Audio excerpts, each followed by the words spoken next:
Kids, science genius hack pointing.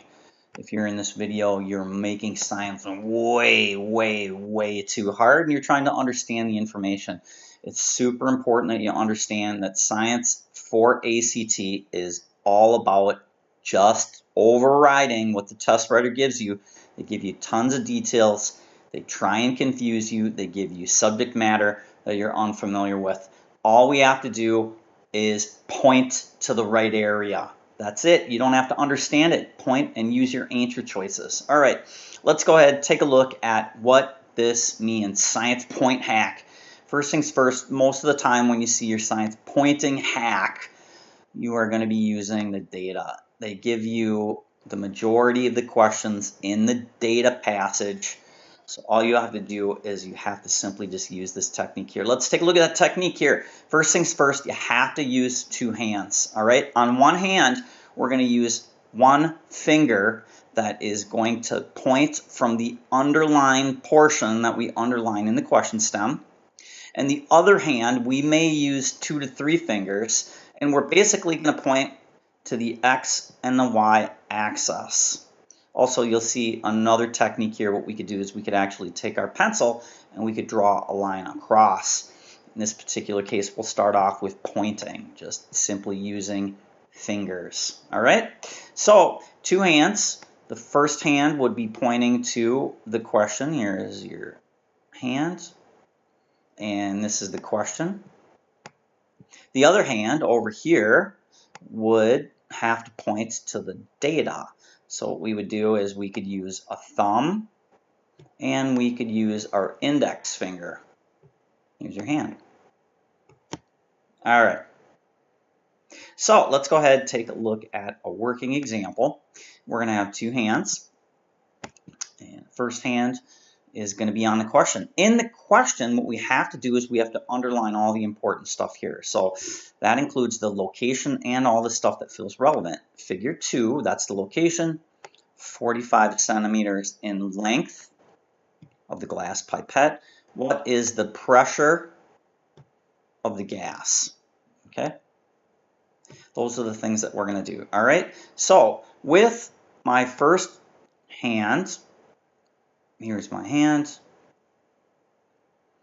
We're simply just going to point to the first thing, figure 2. Then with my other hand, we're going to take our fingers and point to figure 2. So here it is, figure 2. Boom. Now with this finger, we're going to just simply pretend it's the pencil. We're going to go ahead and go to the next thing we underlined, 45. All right.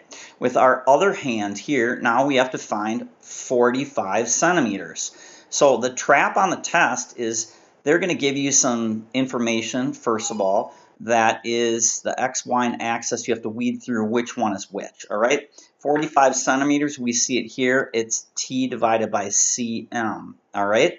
So we're pointing to figure 2, and we're now pointing to the X axis, all right? And it looks like that's going to be the length because that's the centimeters. We drop our finger down here into the next thing and we try and find pressure.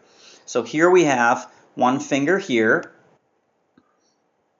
and now we're going to need our other finger here, which potentially could be our thumb, okay? Or 2 fingers, depending on what you would do. So you find 45, we look at the x-axis here, and we see that with one finger over here, we're looking for pressure at 45. So come over here, 45, 0 to 100, that's roughly somewhere just slightly under the middle. And then with one finger here, you would go up, and then maybe with your thumb, you would come over here and see where that line pinches off to right there. All right. The other technique, like I just showed you here, is you could just simply draw a line up and over instead of pointing. If I'm 45, draw your line up and then draw your line over. And then see what that is. That's roughly around 9. Okay. How are they going to ask you wrong answer choices? Well, the first thing they're going to do is they're going to give you a really long question stem that's going to be longer than 3 lines of text. So it's important for you to underline what's important, including the location and all the stuff that feels relevant. If it says increasing or decreasing, or if it says largest or smallest, that's something to underline that's important for us to find in there. The wrong answer choice is going to have kids go to the wrong area. For example, here it tells you figure 2. Well, over here, pressure and pressure. If you don't underline this, you could easily say, oh yeah, pressure is right here, and then you could find 45 pressure, and you could get the wrong answer. You see how they mess with you on that? Remember, it's important that you underline and point using 2 hands on the page. When I sit in one-on-one tutoring with kids, and kids do not underline, and therefore do not point using 2 hands, they get wrong answer choices. As soon as we walk through these steps, man, oh man, this stuff is super easy. Kids, all you need to do is underline what's important and get to the right area. Point, kids. Hack. Let's go ahead and take a look at a working example.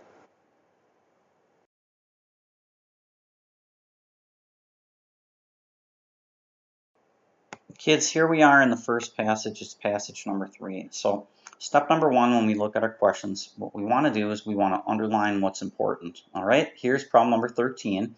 So let's underline what's important. Suppose that 55 units of energy were released when a particular asteroid was under set C conditions, hit Earth. According to figure 1, what would the asteroid's diameter most closest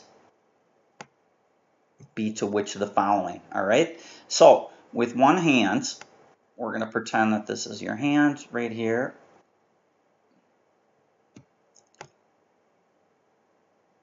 And our other hand is going to come over here and match it up. I'm going to use my other hand here. This pencil will represent your other hand. So first thing that we do over here with this hand is point to 55. Then with your other hand, in this case, which would be the left hand, we're going to go ahead and find figure 1 for 55 units. So figure 2, figure 3, here it is right here, figure 1. All right, we're going to find 55 units. Let's see, x-axis, 55, 55. What am I looking for? 55 units of energy. Here is diameter. Oh, I'm in the wrong axis. Energy right here. So let's find 55. It's roughly right here's 50 and here's 100. So it's basically going to be right here. All right, and then what we would do is use 2 fingers. One finger would be here. The other finger would be here. And then you simply just drag your fingers down. Or you could go and draw your line over 55 and then come on down and see that we're at 0.01. Now, with this hand, still keep your finger over here. And with this hand, what we do is we simply just check your answers to see which one is closest to 0.01. There it is right there, B. See how I'm using 2 hands as we go through the process. Kids, let's take a look at the next question. It's problem number 14. 14, first thing you want to do is read the question and underline what's important. According to figure 2, that's the location. For progressively larger asteroids, the average amount of time elapsed between consecutive impacts on Earth by the asteroid with the same diameter. All right, now what we are going to do is we are going to have our finger here pointing to the first thing here, figure 2, and then this is my other hand over here. So let's find figure 2. Here it is right here. Second thing, in this hand here, we would point to larger asteroids. So where's it talk about larger asteroids? Here is the diameter of the asteroid, and here is the time elapsed. So here, one finger would need to go here. All right, so we put one finger here. And then now it's time elapsed. Here's time elapsed. So you could simply just grab that with your thumb, kind of like you're going to pinch somebody. All right. Then what we do is we look at that line. That line goes like that. All right. So you see that as the diameter increases, so does the time. That's a direct relationship or an up staircase. So here it's asking you what is going on with the larger one. The correct answer on that is going to be increased only, because as the asteroid diameter increases, the time elapses, it increases as well. See how easy that is when you point, kids? All starts here by underlining what's important and not trying to understand the information. You just want to get to the right area and then use your answer choices, kids, to guide you to make sure that whatever your fingers are doing over here, you're not trying to understand this. You're just trying to simply smash one of these answer choices into what you have over here with your fingers. That's the most important thing. As soon as you realize you don't have to understand this material, you just have to get to the right area and find one of the answers that makes the most logical sense when you look at your fingers. All right, let's take a look at that next question here. It's 15.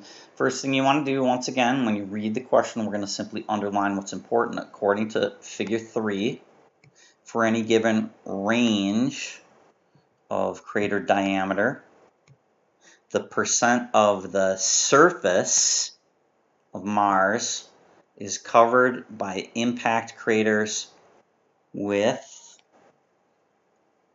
those diameters of what? All right, so we underline here. Now we've got one finger here, and we're simply just going to point to the first thing is figure 3, and then we come over here and we point to figure 3 is here.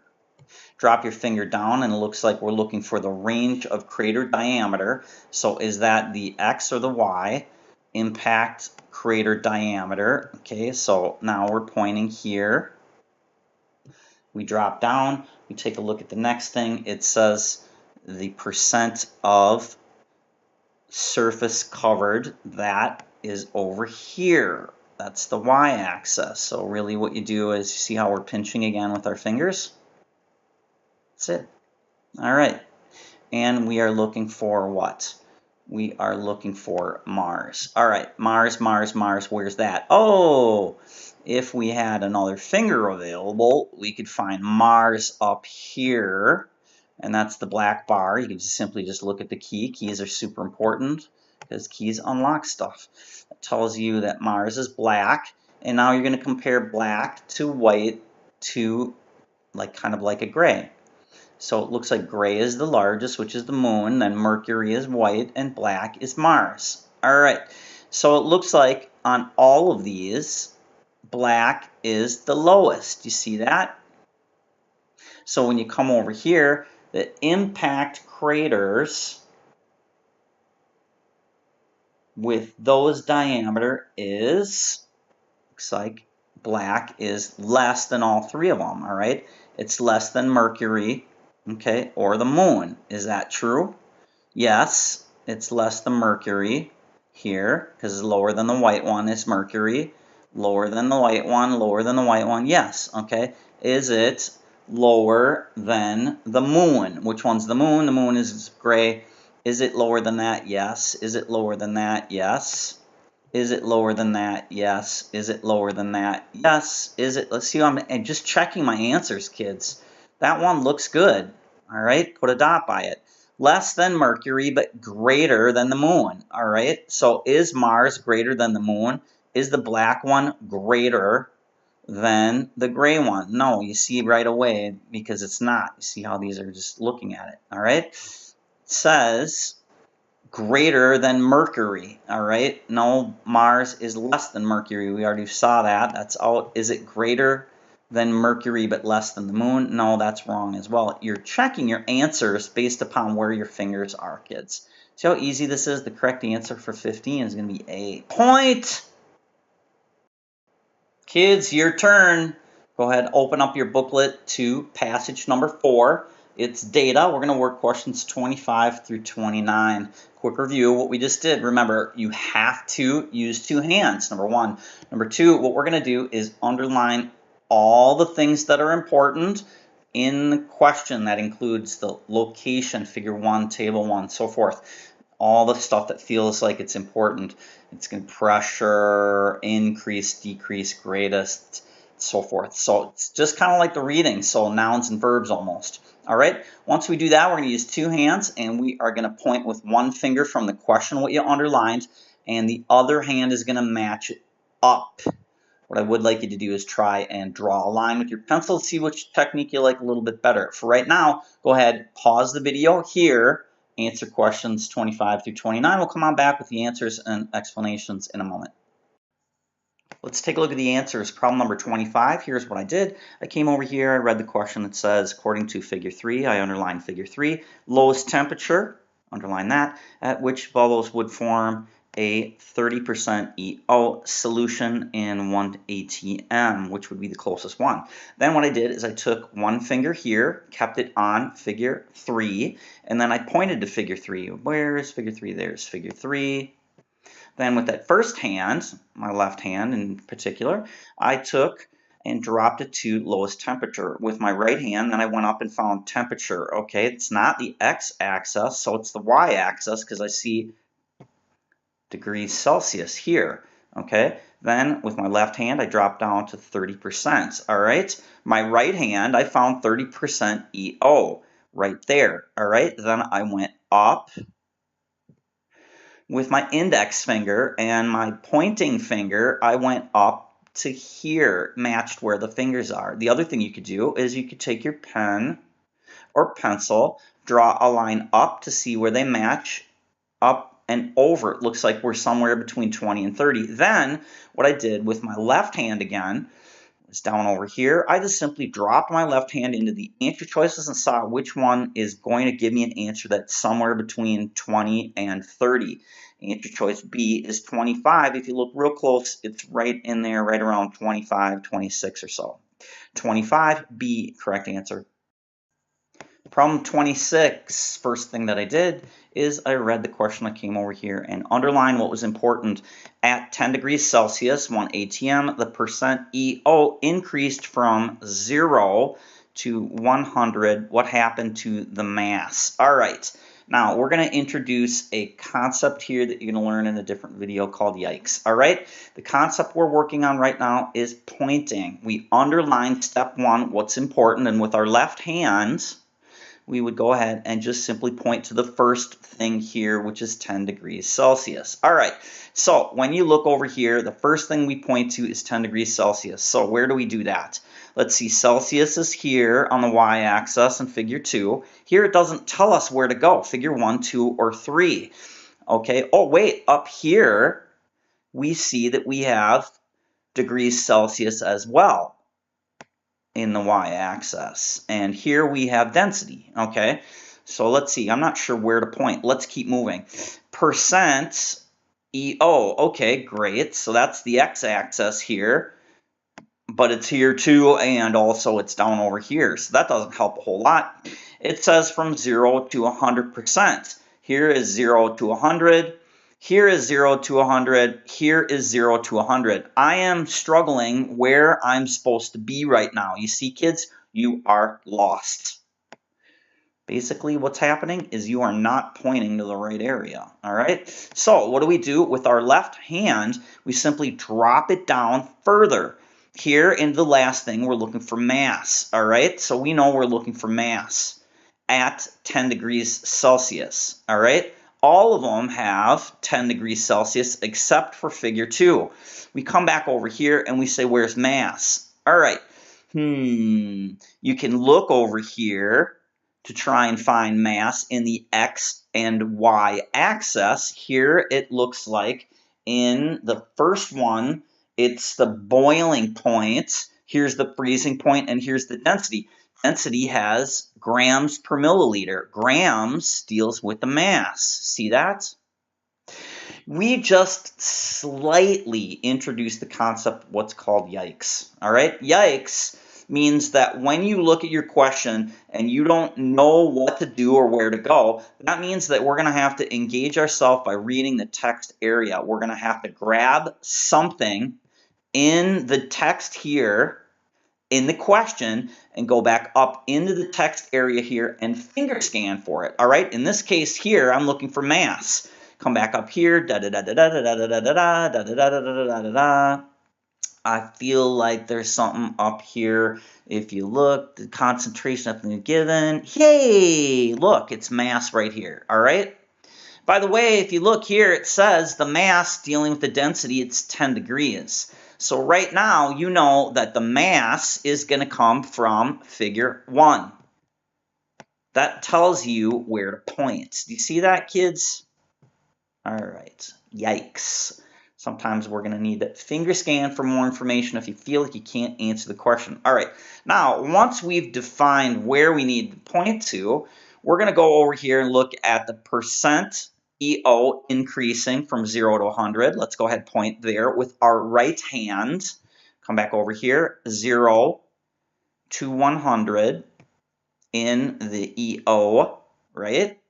And then now we're going to go ahead and look and see what happens to the mass. So one finger is pointing here, my index finger say, and my thumb would be pointing up here, kind of like you're pinching, and you're looking at the mass or the density. You see that as the line goes backwards. So the answer on that one would be as you increase the EO, this comes down or decreases. Answer choice G for 26. Problem number 27, the first thing that we do here is we just simply read the question and underline what's important. At 1 ATM, which of the following solutions will have the lowest melting point? Second thing that we do is we're going to go ahead and point. With my left hand, now I just simply find lowest, and then with my right hand, I come up here and I look at my XY axis and try and find out where the lowest would be. So lowest 0, 0, I know that we would be in this region, or we would be in this region, or we would be in this region. That really didn't help a whole lot, did it? Okay, with my left hand, I simply just bump it over here. So now I am pointing to melting point. With my right hand, I simply go ahead and look. All right, all of the x-axis are dealing with percent EO. So I know it's not the x-axis, so I'm dealing basically with the right hand pointing to the y-axis. Up here, it says bubble point, density, and freezing point. Which one is a Scooby-Doo for melting point? Well, you can see melting, freezing, freezing, melting. That's the opposite, okay? So right away, we identified where to point to. Process of elimination, kids. All right, so we know for sure it's not figure 3 and it's not figure 1. We need to point to figure 2, all right? We know the lowest would be down in this region, 0, 0. Now we're looking for the lowest melting point. We see that we have degrees Celsius, and freezing of water would be at 0. So where would this axis point us to? If this is freezing below 0, melting would be up at the top. You see how now I'm directing myself where to point. All right. So I look right away and I see here is the highest at 30. That's not an answer choice. So what I do with my right hand is think of taking almost like 3 fingers, your first 3 fingers. And here's your thumb set off here. All right. And then just pointing to 20, 40, and 60. So we've got one finger here at 20, one finger here at 40, and one finger here at 60. All right, these two both are the same, right? And that's not the lowest, that's higher. Both of them are same and they're high, so those could be crossed out. So now we shift over and we've got one finger here, our index finger maybe, would be on 60. See how it's here at 60? And then our middle finger would be at 80. So let's find 80. We come up here to 80 and see 80 is right here. See how this is just simply pointing, kids.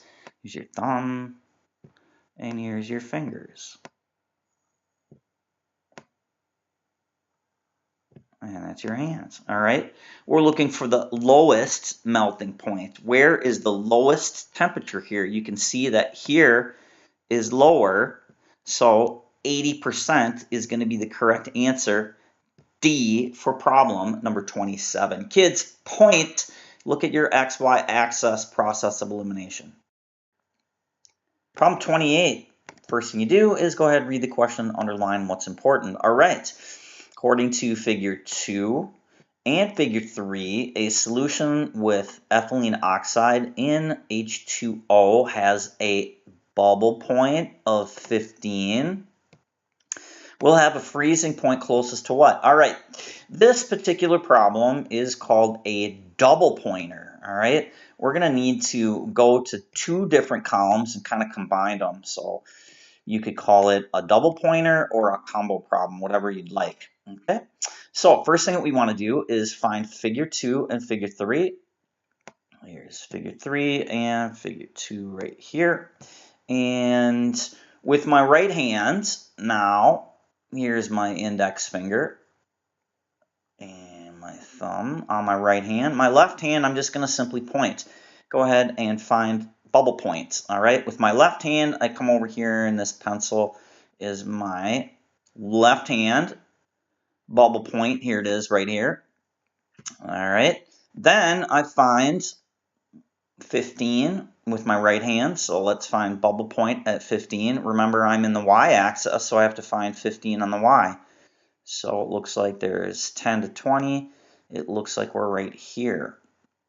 All right, so what we do now is with my left hand, I could take my index finger here at 15, and I could take one of my other fingers over here and see where that line propagates at right here.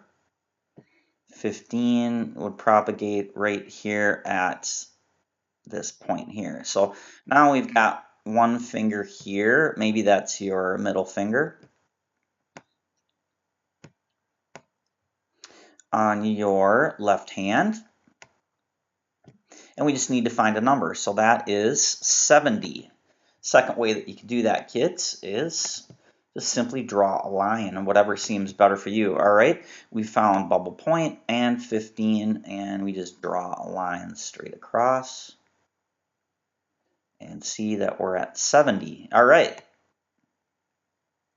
we keep that. Now we're going to drop that in to figure 3 freezing points. All right, so I keep this in my left hand. My right hand is pointing to freezing point. And now I grab this in my fist and drop that into figure 2 because that's the freezing point. So I take 70, freezing point, find it. Here it is right here. And then now I will go up 70 with one finger. And then maybe that's my middle finger. And then find where that gives you over here with my index finger. That would be one way to do it. So you've got 2 fingers, simply just pointing to those areas. You can see when you do that, it's between 6 and 8, so it would be 7, H for the answer on that one. The other way that you could do that is simply draw a line, and both ways work. Just depends on what you like better. All right, remember what we're looking for. We took 70, grabbed that, threw that in here. Here's 70. We just simply drew a line up and over where those lines meet, and you can see that that line will be at 7. Boom! H for problem 28, double or combo. And finally, question number 29. As we read the question, we underline what's important based on figure 2. Which of the following solutions has a freezing point closest to water? All right, water freezes at 0 degrees Celsius. That's prior knowledge. Hopefully you know that. We come back over here, and now with my left hand, which will represent this pencil over here, I am going to point, and my right hand would point to figure 2. Now my left hand would go down over here and find figure 2. With my right hand, I would find freezing points. I see freezing point is here. And then I simply drop it down to water, which you know is 0. So now we need to find 0. 0 is right here. So with my finger, I come over here and I say probably here is one finger at 10, and then maybe my middle finger or ring finger would be over here at the other spot that crosses it, which is 90. All right, both places are close to the freezing point of 0. You see that? Then what you do now is you drop your fingers in the answer choices and see which one is closer. All right, we know that we've got two fingers, one here at 10 and one at 90. When we look at our answer choices, we see that we have 11 and 89. So you know that B and C both can be crossed out right away. If you look back over here, you see we have this is not 11. 11 actually would be up here. See that? And this freezing would actually be down here right around 5. So when you look closer, you see that that's not right. Let's go ahead and take a look over here. We have freezing is 0, comes across here, and you see that we're at right at roughly 90. The better answer choice here, when you look real close, is D as in dog. The other way that you could do it is draw that line. So first thing we want to do is just simply draw that 0 line straight across, as accurate as you can, and see which one of these, because you know B and C are both just wacky answers. It's 11% or 89%. So find 11%. So 11% would be here. And 89% would be here. You see how when you do that, you draw the line, your fingers could be there. You could do a combo on that one. Either way, you get to the right answer. The right answer for 29, kids, D as in dog. That's it. This particular lesson, kids, I want you to make sure you understand and take away. You've got to use two hands, and you have to point from the area that you underlined to the area it tells you to go to. I'm telling you right now, if you don't use two hands and you don't underline, you're going to get lost in all this stuff over here. Follow the tips, follow the strategies. If not, when you see you sit in the Genius Clock, why you get stuff wrong is because A, you didn't underline, and B, you didn't point to the right area. Final way that you probably get something wrong is some topic that we just slightly introduced. There's another video lesson on this, and this is called the yikes. That's when we need to add in more information from finger scanning from the text area above here. Thanks for watching. Bye for now.